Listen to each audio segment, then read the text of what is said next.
I just authentically wanted to share a journey.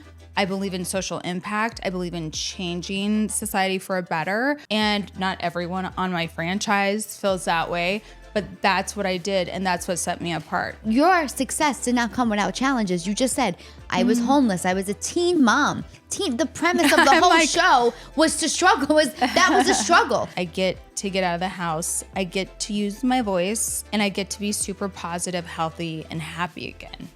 Right? That's like a dream for a woman after she goes through so much.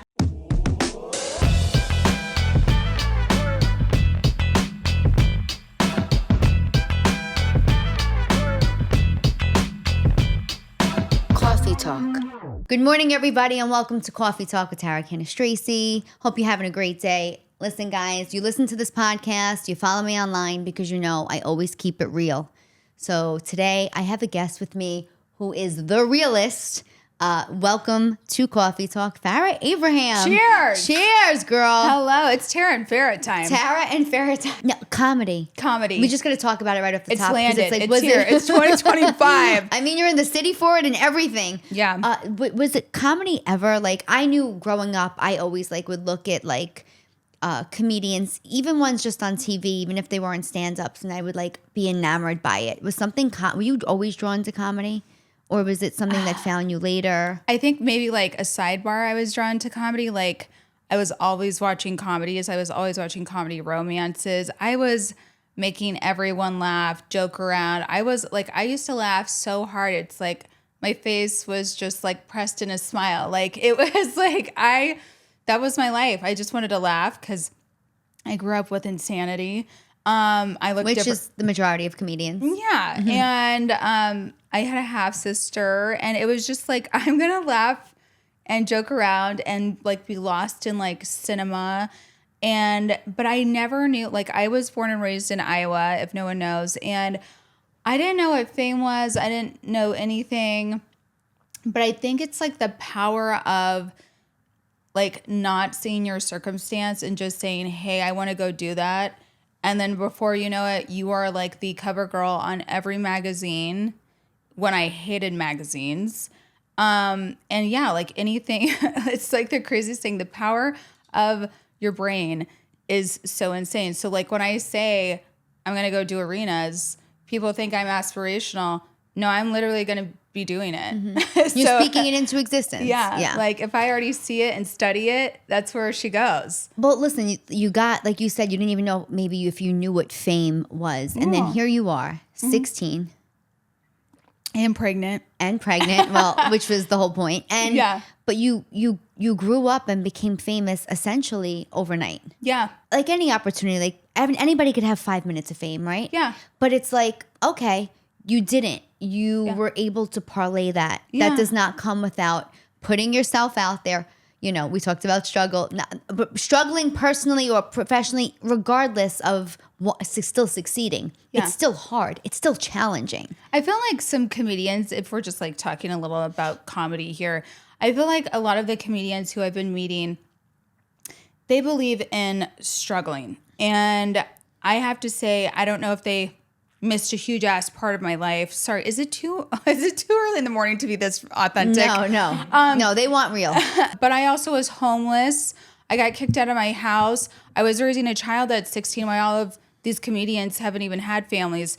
And I made a whole brand that outshined an international franchise of a teen mom show. So I don't really know what the disconnect is here, but there's a lot of disrespect. There's a lot of egos. I don't live my life in ego. I just really love to talk. I really love to work. I always say find what you love and call it work and create a business out of it. And that's just what I've done, whether that was being a mom. But I have my limits to that. I'm not a YouTube mommer who's abusing their children. I just authentically wanted to share a journey. I believe in social impact. I believe in changing society for a better.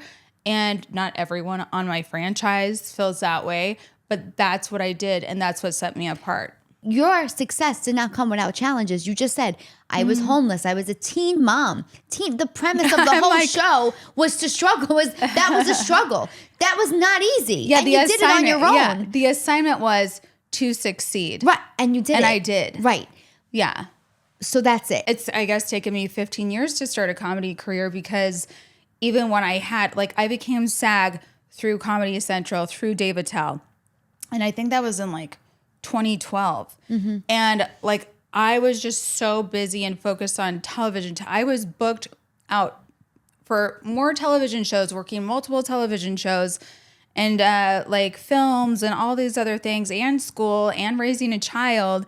And so like it kind of got sidebarred because like there was no, I feel like me in comedy is I have a really high EQ. I can really spend time now and connect with my audience and enjoy my audience. And honestly, like I look at comedy as like a time for us to really have fun, joke around and play like I used to be before all the struggle and seriousness and like attackery that I've been going through. And now is the best time to play and have fun and, you know, book arenas and have comedy with Farrah. It was not the time. I can just tell you now, it was not the time for Farrah to be comedy and play and go to arenas with everyone prior because there was no mental capacity for that. Well, what I hear, like for you, the reason why you love comedy was the escape, right? You said I had a rough, you know, upbringing and I love to laugh and it did. And that's essentially what you're trying to do for other people now. Yeah. Like And- I've healed myself and I know how to with comedy, but also have a great time. Would you say that you are like, it's the storytelling? Because a lot of comics draw from where they came from. And I love storytelling you've been- comics. Some people hate that. Right. So, you know, There's an art form to yeah, it. choose your comedians however you want. But Adam Sandler is a great. We went to his arena shows. A lot of our fans recognize us there. And I love storytelling. I love like surprise me through your story. I love like seeing it go through like, and Adam Sandler does an amazing job at that. You can be in an arena, but are you really connecting with everyone in there? So I just know how to connect with people. I've done an amazing job through a freaking television editorial filter and a crew connecting with people. So like me in person, I got no problem. I think storytelling is an art form. Josh Wolf is my hands down favorite storyteller. And to me, I learn every time I watch him on stage tell a story, I learn something. I And love it. You've essentially been telling, but you've been telling your story for 16 years. So to Yeah. say that you haven't put certain things into practice, even podcasts, even sitting down Yeah. and doing this, even upstairs, we were cracking jokes. Yeah, I love so it. you can pull from every, you walked in funny, right? I don't know. I'm just Yeah, I mean, living. We're living. right. And you pull in and you bring a type of energy with you that is positive. Yeah. And your mission is to help change people's lives. Yeah. That's it. So I feel like For me, I comedy's always there. say, like, and I've told the story before on the podcast, you know, how am I going to feel fulfilled doing comedy? Because so much for me was the social media. I didn't have a show, right? I didn't have the initial credit. I had to create the audience. And for me, I was like, well, this doesn't feel fulfilling and this isn't. And then once people started coming out to my shows and, you know, people started telling me, hey, I needed this. Or I've lost a child and I haven't been able to leave my house and I came out tonight because I'm letting myself live in it. Through your comedy, I'm finding peace or healing. And you're like, oh my God, my job is so important. Like, it's not just D jokes, you know, it's not like we're just, you know, so Yes. I love that the mission behind what you want to do is positive. Yeah. And I have to say, like, I never got to speak a lot when I was getting paid for appearances or meet and greets. You know, I'm just signing and I'm taking photos and or like even DJing or even when I was singing. I've done all sorts of touring and traveling and appearances and all those things and just getting paid to show up.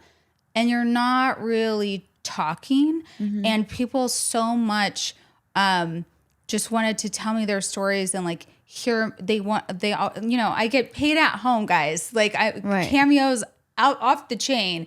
People, you know, my team's just getting all these requests and I can film individually so much at home. And then I just get to a point where I'm like, I need to conserve my energy, work smart, not hard. And how can I do that? And also give back to the people who made all my fame worth it, which is supporters. Like every single audience, supporter, and hater, I really appreciate and how can I give back to them who has made me the greatest person that I've been is comedy, is arenas, is tours, because I get to talk, I get to connect, I get to improv. I can deal with hate like nobody else can deal with hate. So And you've had to deal with hate. I've had to deal with narcissism and abuse and all sorts of things that I went in court with. How can't you learn from me? But yes. How do you feel when you step out on that stage now? I was just so like writing, edit, cut, writing. And all that didn't actually even matter because I walked out on stage. I had people show up who literally, I was telling you this, 12 teen mom producers who've been watching me. I don't know if you guys have ever had that experience of comedy for your first show, but it's a little different. And I literally, out of all the writing, out of all the script work that I was doing and practice, I literally threw everything out that I wrote and I had to sidebar to something else because I don't know if anyone else does this, but read the room. I am that's one of the most important parts of being a comedian. Yeah. I'm read the room because the room has just changed. Mm-hmm. It is a wave. You know your audience. Yeah, it is a wave of emotions. I don't need an invite to get a memo. And I was just if I say some certain things that I wanted to say, it wouldn't have ended in claps and raving reviews. It would have ended in, negativity in the press and things that I didn't want. And so I was just grateful that I care so much about my audience, whether if they fired me, if they talked so much crap about me in the past, but I do care to create things that I know that they will connect with, like the mommy problems, like the mommy issues joke that I said. And that led to someone saying wow, this person is a substantial person. She did a fantastic job. And that's coming from a doctor who's analyzed me my entire life. And that was a huge compliment. Well, you're starting at a point now where some comics get to where now I go, these people know me. These people bought the ticket for me. They're not at a show by accident. They flew across the world to come see me. So now I know that I have to deliver to a specific audience. And I do take that into consideration. And listen, you're going to be performing, though, for people who know the Farrah on TV or the Farrah they always wanted to meet. So you're going to put you're talking about the tour now. We talked about it upstairs. Yes. So you're going to be in front of all different audiences. Yeah. And just knowing the audience and reading the room is probably the first step in going, oh, I got this. Yeah. And these are people who made me an ancillary talent. I was a lead talent on their show. They made me ancillary. They used to, it wasn't really too good on your self-esteem or your self-worth, even though you were bringing them millions and millions of dollars. So I feel for them to just see wow, Farrah owns who she is no matter what I did to her. I think that's really an empowering statement to make to other people who have put you to the side. Because, some people will never see your value or your worth, even though they're making millions of dollars off of you. So I do feel that's why I put my foot in this stand about this is how I'm doing comedy. And I don't care where it's at, what it is. The money's got to be right. I'm a business person at the end of the day. Mm-hmm. And listen, comedy is tragedy over time. So what does that mean? It means anything bad that's happened to you over time, you're able to laugh about it. And heal from it. And so you saw that in the room. You knew that there had been previous bad blood or whatever things have happened. It's crazy. And you were still able to make people laugh from it. So that's tragedy plus time equals comedy. I refuse to stay in the house anymore. I refuse to be silent.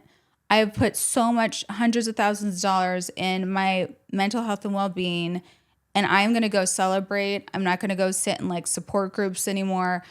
I know who I am and how great I am, and I'm just going to go do that. Yeah, comedy is so important to me because I get to get out of the house. I get to use my voice, and I get to be super positive, healthy, and happy again. Right? That's a dream for a woman after she goes through so much. Absolutely. And listen, it's healing to you and it's healing to the people who are coming out to hear the inspirational story, right? Yeah. people, the biggest thing that people are drawn to, I always say this all the time, are the come up stories. Yeah. You know, I'm not going to be inspired by somebody who always had it easy. Yeah. I'm not going to be That's not me. Right.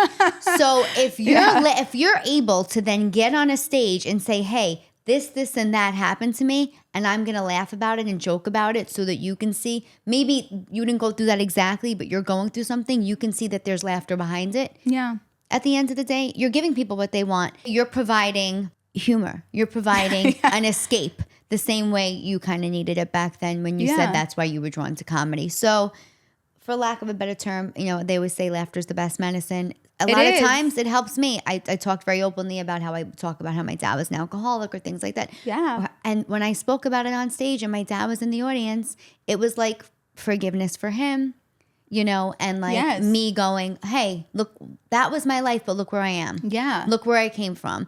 And other people in the audience can be looking at me and going, wow, maybe they don't want to do stand-up comedy, but maybe they're like, wow, my dad was an alcoholic and she overcame things. And so there's always a message behind there. Yeah, there's words to learn. It's right. To have a bigger conversation. You've listened, your life has been public knowledge since for half your life. Yeah. Is out. And I don't know how much the first 16 years were advertised on television or how much you've spoke about it. I know that when I looked you up, I go, it says Sicilian on one side of her family. And I was like, you know, you're always looking for reach. I'm always looking for where's my connection with this person. And then I said, like, you sold sauce. And it was like all these things. And you go, wow, that's somebody that may have a connection to me that I didn't know prior. And I know my listeners always listen for something Italian. Really? They love some sauce? Getting lost in the sauce, y'all.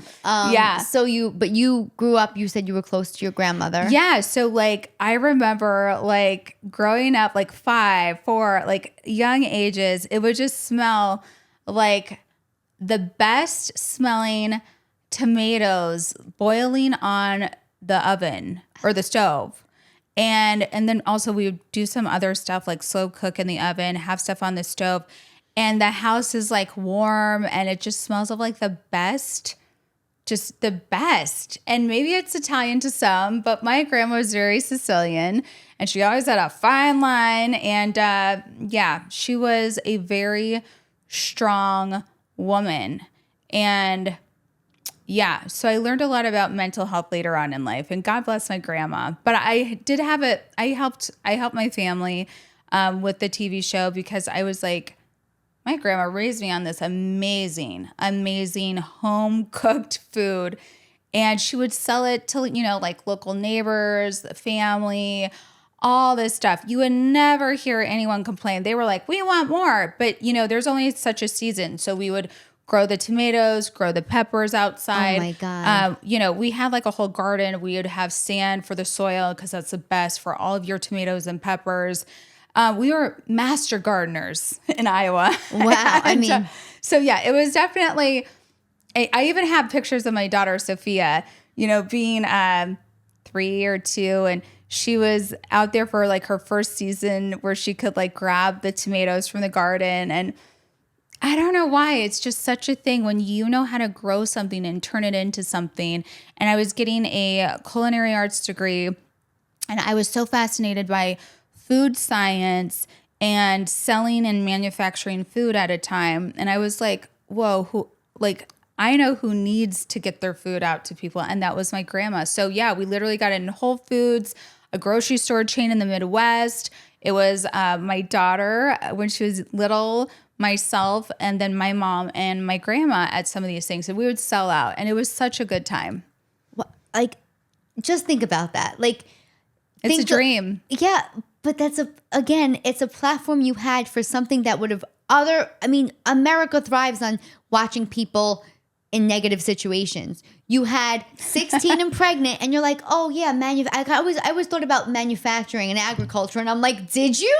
I never thought of that, and I'm Italian, grew up Italian in New York, and it just makes you think like, I don't know, I have a newfound respect, I think, for like seriously your take on things and your ability to take one thing and brand it continuously. Like I brand people off the street. Like my daughter says, you're branding people without their consent, Mom. And it's just, I have this thing. Listen, do a masterclass in branding. I mean, I did Ambition into Reality. My masterclass is on YouTube Premium or whatever. Just become a member, watch it. You'll see me in all my brick and mortar stores talking about your public figureness, all of it. It's there. This is what it takes, right? You said you're not here for the struggle, but you are here for the work. And I know you talk about working harder, working smarter and not harder, but you got off a plane. You showed up here. I got people in all different time zones working for me. No, like last night we were going to get waxes,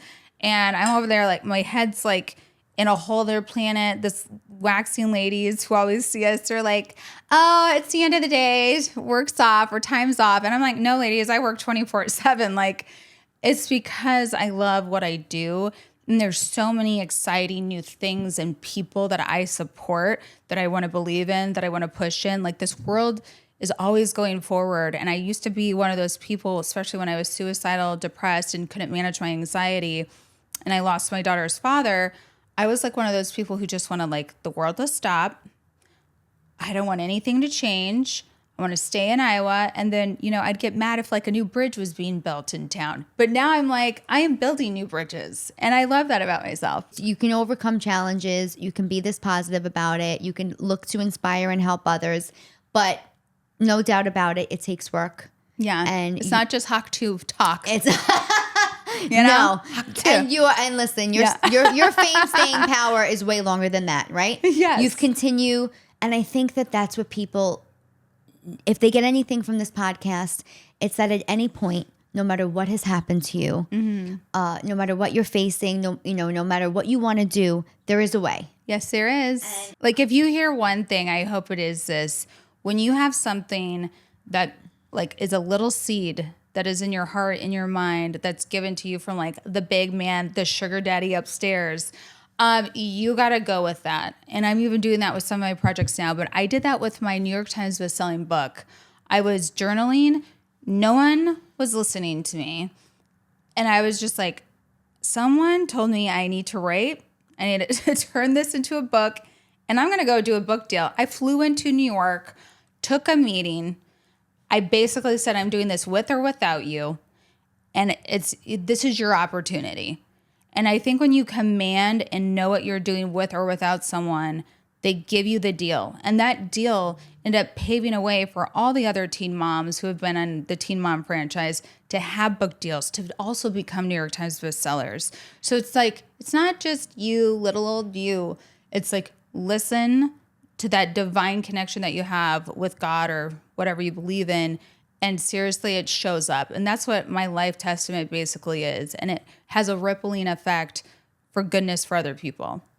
Oh my God. I think I'm going to listen to this podcast to get inspired, guys. Listen, if you're needing it, as I always say, if somebody else is, share this podcast. Love you guys. I can ask you this. Was there any word your Sicilian grandmother said that was like not English exact? Because I only speak English, but I always say I speak New York Italian. Was there ever a word she used? Let's talk about my grandma. She does not have one word. She probably had many words that I don't understand. Right. This is all Farrah Abraham can do. I have my disabilities. But I will say this. My mom or my grandma told me very important things. Don't ever give free shows was one of her very important things. And I love that. And she also said I had a big mouth, which meant she always wanted to hide her things that she was doing that could possibly be wrong. But my big mouth kind of highlighted to stop it. So I love my grandma. Shout out to Carmela Danielson in Iowa. Oh my God, Carmela. At her senior center community. I love you, Grandma. And that will never change. So listen, yes. Sicilians, this was a rule. You never say anything that happens in the house. And you went and brought it to reality TV. And guess what? Your family benefited. Yeah. And you benefited. Your daughter I made my grandma money. I love her. And Carmela's doing well. She's Yes, in a good home. She's living in a good home right now. Thank God. Watch me on your television. Play me on your radio. I love it. Where can people see the tour? Well, hopefully on Instagram. I really love sharing through Instagram, on YouTube as well. I'm a YouTube post. I always blast it out with my followers on our groups, whether that's Cameo, IG. I mean, Google is going to have it. Right. You're working on the cities now, though. Yes, working on the cities. So in May, Mother's Day month, I'm taking a little bit of April off. I need to gather all this whirlwindness of Thank comedy. God she needs a break. Thank God. Thank you Thank for you. coming on the podcast. Yeah. Cheers Cheers to laughter. to laughter. Cawfee Talk.